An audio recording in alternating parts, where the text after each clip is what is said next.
quand vous êtes dans un pays où tous les secteurs, notamment l'éducation, est malade, tu as l'obligation donc de trouver des solutions. Ce secteur-là qui est l'éducation que j'ai parlé tout à l'heure, sa maladie est aujourd'hui connue de tout le monde. Des professeurs qui n'arrêtent pas de battre macadam, des élèves qui battent pavé par-ci, par-là. Ce cocktail a priori explosif mérite réflexion. Qu'est-ce qui a amené la plupart donc de nos problèmes? On va essayer de scinder ça en deux parties. Les professeurs là, ça doit faire peur. Plus de 95 000 fonctionnaires que sont donc les professeurs et enseignants aujourd'hui montrent le dos à ce régime-là. Et ce qui fait ça, c'est parce qu'il n'a jamais respecté donc ses engagements. Vous avez un problème, l'État débarque avec une cargaison de promesses. À l'arrivée, c'est un conglomérat d'avaries impropres à la consommation que l'on note.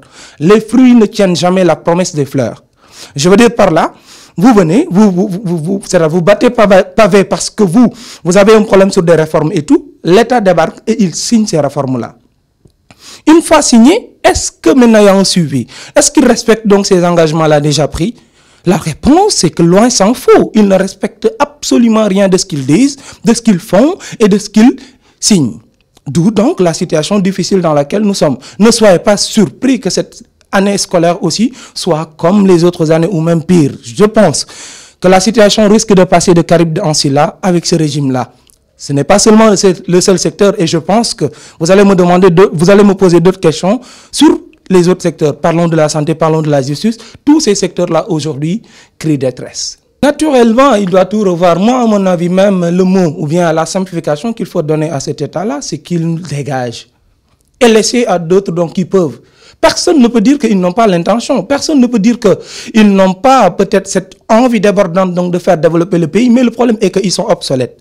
Le problème est qu'ils n'ont pas la possibilité. C'est des gens donc qui sautent au premier coup sur l'engagement, qui sautent au premier coup pour comprendre, c'est-à-dire pour donner des solutions.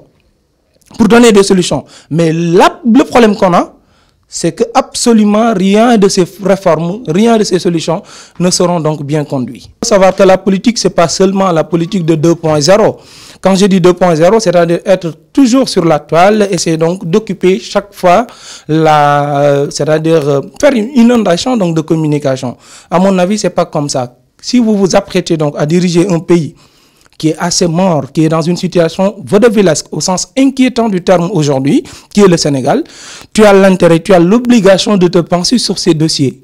Tu as l'obligation donc de réfléchir, d'affûter donc une connaissance, d'affûter ce savoir-là, pour faire changer donc ce pays-là, qui est pratiquement dans une situation dans laquelle il n'a jamais été.